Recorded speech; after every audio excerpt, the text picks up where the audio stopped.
the man who never lost control. Hospitals had a way of stripping people down to who they really were. No titles. No reputations. No carefully constructed images. Just pain, embarrassment, and fluorescent lights that made even the most powerful people look small. That was something Ethan Blackwood had learned early in life, and hated more than anything. At 37, Ethan was known across the city as a man who never cracked. A self-made millionaire. Founder of one of the most aggressive private equity firms in the region. A man who negotiated billion-dollar deals without raising his voice, without blinking, without letting anyone see what he felt. Control was his armor. Discipline was his religion.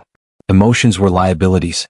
And yet, on a rainy winter evening, Ethan Blackwood sat in an emergency room with his hand wrapped in a makeshift bandage, jaw clenched so tightly it ached, praying no one recognized him. Cause of injury? The triage nurse asked without looking up. A bite, Ethan replied, voice low and measured. The nurse finally glanced up. Dog. A pause just half a second too long. A cat. The word tasted like humiliation. The nurse's lips twitched, but she kept her professionalism intact as she typed. Take a seat. Someone will call you shortly. Ethan nodded once and moved to the far corner of the waiting room, choosing a chair near the window where the rain streaked down the glass like a mockery of his mood. He adjusted the cuff of his expensive coat, posture rigid, expression unreadable.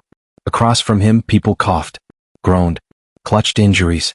Ordinary people having ordinary bad days. Ethan Blackwood hated being ordinary. His sister Clara, who had insisted on driving him there, dropped into the seat beside him with barely contained amusement.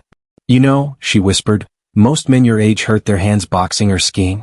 You get attacked by a house cat. Clara, he said flatly. I'm just saying, it's not very intimidating for your legend. He shot her a warning look, but before he could respond, the automatic doors slid open again. And everything shifted. She walked in slowly, favoring her left hand, rain still clinging to her dark hair. She wore no makeup, no designer clothes, nothing that suggested wealth or status. Just a simple coat, worn boots, and an expression that mixed embarrassment with quiet dignity. Her finger was swollen, clearly injured, but what caught Ethan wasn't that. It was the way she carried herself. Calm, self-contained, unapologetic. When her eyes briefly met his, something unfamiliar tightened in his chest. He looked away immediately, annoyed with himself. Across the room, Lena Carter filled out her paperwork with her uninjured hand, biting her lip in frustration. Slamming your finger in a car door wasn't dramatic, wasn't tragic, but it was humiliating in its own way. She turned toward the waiting area, scanning for an empty seat. And again their eyes met. This time neither of them looked away fast enough. There was nothing flirtatious about the moment, no smiles, no gestures, but something passed between them.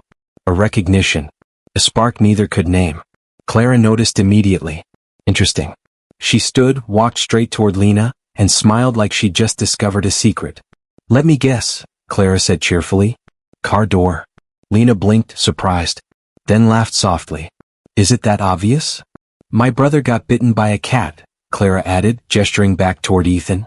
I think you win. Lena laughed again, warmer this time, and glanced briefly toward Ethan. He pretended not to notice, but he did. Every second of it. They talked. Easily. Naturally. About stupid accidents and hospitals and how strange life could be. Clara exchanged numbers with Lena before either woman realized what was happening. When Ethan was called in, he stood, every movement precise, and left without saying a word to Lena. But when he reached the hallway he paused. Just for a second. And for the first time in years, Ethan Blackwood wondered why walking away felt like a mistake. Lena didn't expect to see him again. That was the kind of thing that only happened in movies, brief encounters that turned into something more. But 2 days later, as she stood in the lobby of her new apartment building struggling with a box that was far heavier than it looked, a familiar voice spoke behind her. You're going to hurt yourself. She turned. There he was. Different clothes. Same presence. Let me help, Ethan said, already lifting the box with ease. I've got it, Lena protested automatically. He ignored that too. Their building, she realized slowly, was his building too. Same elevator. Same mornings. Same brief, polite greetings that said nothing, and everything. What Lena didn't know was that Ethan lived in the penthouse. What Ethan didn't know was that Lena Carter was far more than she appeared. And neither of them knew that the calm, controlled world Ethan had built was already beginning to fracture. Because power doesn't always come from money. And jealousy doesn't care how disciplined you are. The woman everyone looked past. Lena Carter had spent most of her life being overlooked. Not ignored, overlooked. People saw her and assumed they already knew her story. Ordinary job. Ordinary apartment. Ordinary woman trying to make it in a city that rewarded noise more than substance. And Lena had learned long ago that correcting people wasn't worth the effort. Every morning she left her apartment just before 8, coffee in one hand, laptop bag in the other. The elevator ride was short but always charged. Ethan Blackwood stood beside her most days, immaculately dressed, phone in hand, posture perfect. "Good morning," he would say politely. "Good morning," she'd reply. Nothing more. Yet the silence between them felt louder than conversation. Ethan noticed everything. How Lena reread emails before sending them, how she adjusted her bag strap nervously when stressed, how she always stepped aside for others even when she didn't need to. What unsettled him was that he wanted to know more. That never happened. At work, Ethan was a machine.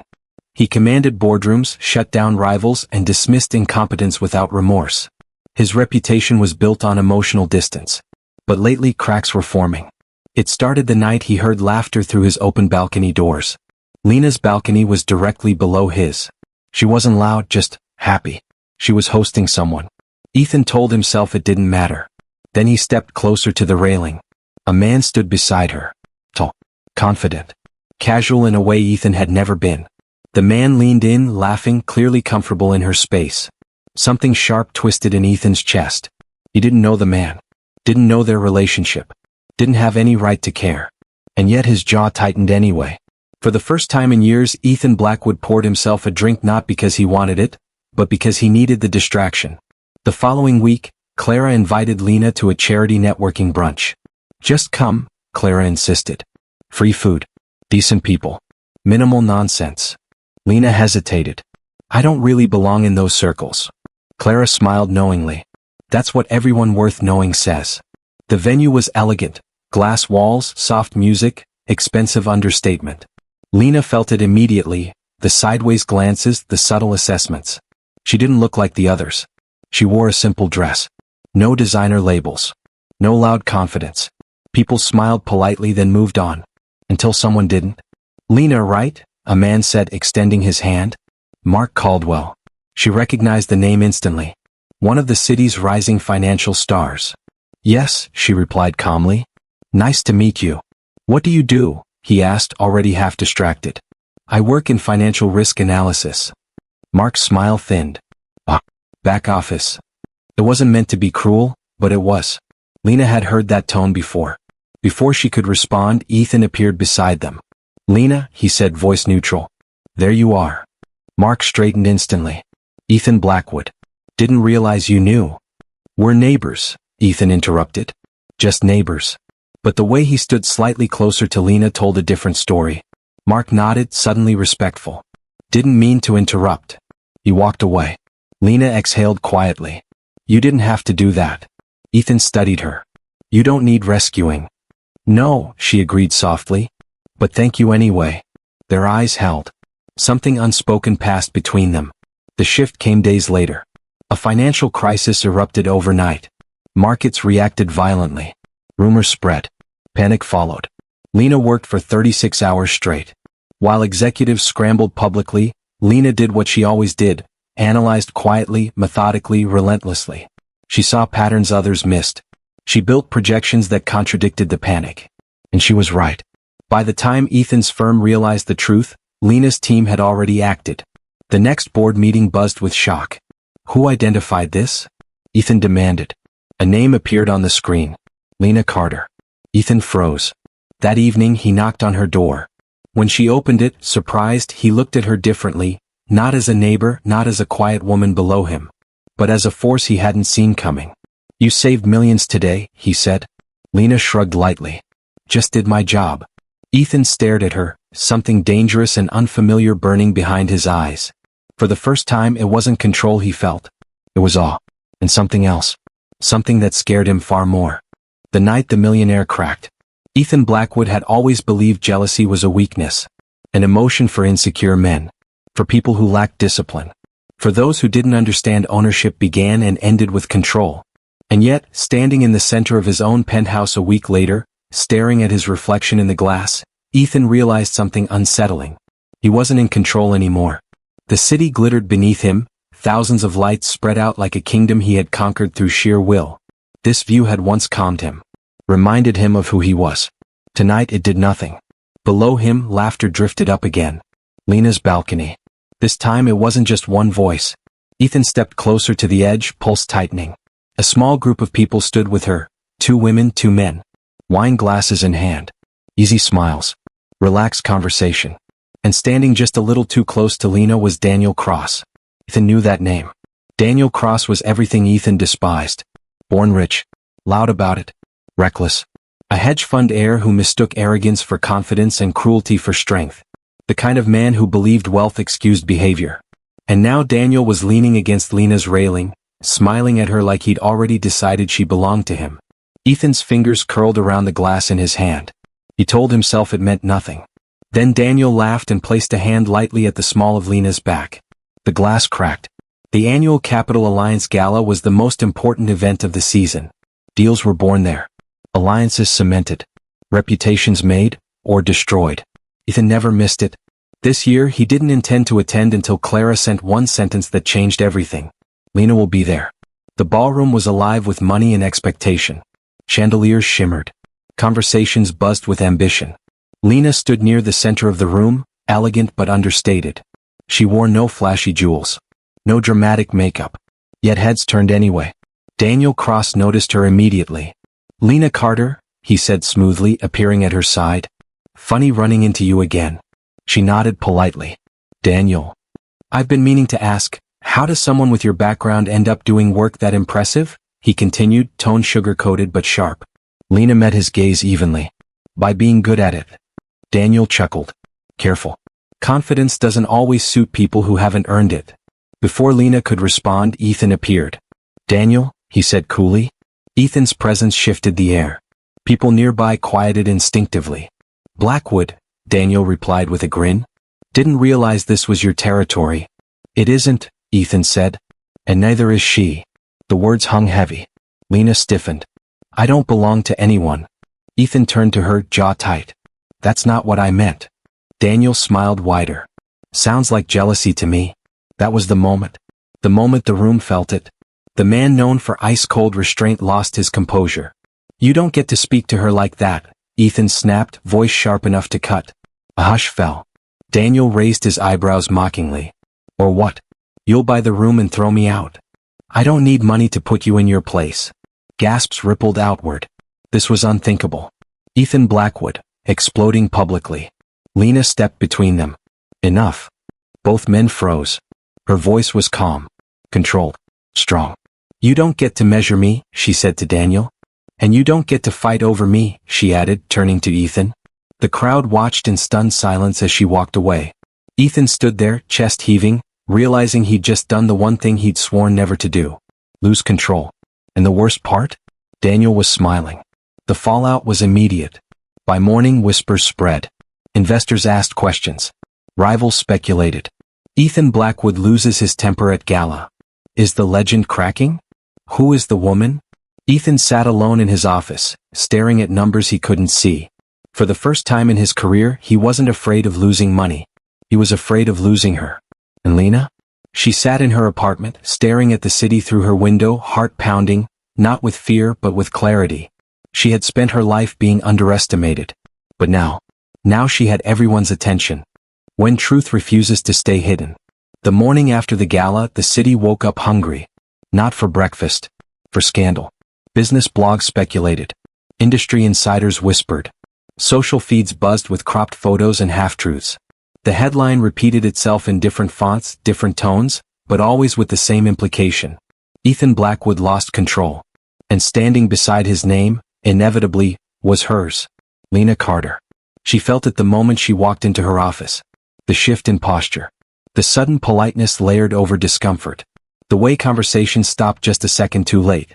By noon, her supervisor called her in. "Lena," he began carefully, fingers laced together. "There's attention." She nodded. "I'm aware. You've been named in several articles. Nothing defamatory. Just speculation. And Daniel Cross has raised concerns about a recent risk model your team submitted." Lena's eyes sharpened. "On what grounds?" Conflict of interest, he said reluctantly. He's implied your analysis was influenced. The accusation landed exactly where Daniel intended. Soft, insidious, plausible enough to damage. Lena left the office an hour later, not fired, not suspended, but placed under review. Punished without being accused. She stood outside the building in the cold, realizing something painfully familiar. This was what happened when people decided who you were before you spoke. Ethan found out minutes later. He stormed into his boardroom, ignoring the stunned expressions of his executives. Who approved this review? He demanded. A senior partner cleared his throat. Daniel Cross escalated it. He has influence. Ethan laughed once, sharp and humorless. So we protect reputations by sacrificing competence? Ethan, another partner warned, your recent behavior was human, he cut in. And if that's suddenly a crime, then maybe this firm needs new values. Silence followed. Ethan made his decision in that moment. He walked out. That evening Lena heard a knock. She opened her door to find Ethan standing there, not polished, not composed, but honest in a way she hadn't seen before. I'm sorry, he said. For what? For staying silent when you needed support. For thinking control mattered more than courage. She studied him quietly. They're trying to discredit me, she said. I know. And you? I resigned. Her breath caught. You what? I won't stand in rooms that punish integrity, he said. Not anymore. The silence between them wasn't tense this time. It was heavy with truth. 2 days later, Daniel Cross made his move. A private investor meeting. A subtle presentation. Carefully framed charts. Except one thing went wrong. Daniel had underestimated Lena. Because Lena Carter had built the model Daniel was trying to attack. Every line. Every assumption. Every contingency. And she had receipts. The meeting ended with questions Daniel couldn't answer. And data Lena could. The room shifted. For the first time, Daniel looked uncertain. The moment Justice spoke out loud. The room was silent. Not the polite silence of people waiting their turn to speak, but the heavy kind. The kind that settles when something irreversible has just happened. Daniel Cross stood at the front of the private investors forum, his presentation frozen mid-slide. The confidence he had walked in with was gone, replaced by a stiffness he couldn't hide. Across the table, Lena Carter closed her laptop. Calmly. Without ceremony. Your model assumes volatility based on outdated liquidity behavior, she said evenly. That assumption collapsed 3 quarters ago. Daniel forced a smile. That's your interpretation. No, Lena replied. That's the data. She tapped a key. Graphs appeared, clean, precise, undeniable. This is the model my team built, she continued. The one you challenged publicly. The one your firm copied, incorrectly. A murmur rippled through the room. Someone asked, are you saying he misrepresented your work? Lena didn't hesitate. I'm saying the truth speaks for itself. All eyes turned to Daniel. He opened his mouth. Nothing came out. For years, he had relied on arrogance to cover incompetence. On connections to silence questions. On charm to distract from substance. But none of that worked against numbers that didn't lie. The meeting ended early. Daniel left alone. The fallout was swift. Regulatory reviews. Withdrawn funding. Silent partners suddenly very vocal. By the end of the week, Daniel Cross was no longer the rising star everyone feared. He was a cautionary tale. And Lena Carter? She was offered a promotion. She declined. Instead, she accepted something better. An invitation to lead an independent risk advisory group, one that answered to ethics, not egos. Ethan watched it all unfold from a distance. For the first time in his life, he didn't intervene. Didn't manipulate. Didn't strategize. He trusted her. They met that evening on the rooftop. The city stretched beneath them, vast, imperfect, alive. You didn't need me, Ethan said quietly. Lena smiled. I never did. He nodded. I know. There was no grand declaration. No dramatic promise. Just 2 people standing honestly in the space they had earned. I spent my life thinking control was strength, Ethan said. Turns out it was fear. And I spent mine thinking staying quiet was survival, Lena replied. Turns out it was hiding. They looked at each other, not as millionaire and neighbor, not as powerful and overlooked, but as equals. Months later, the story was still told in boardrooms and cafes. Not as gossip. As a lesson. About the woman everyone underestimated. About the man who finally let go. About what happens when truth meets arrogance.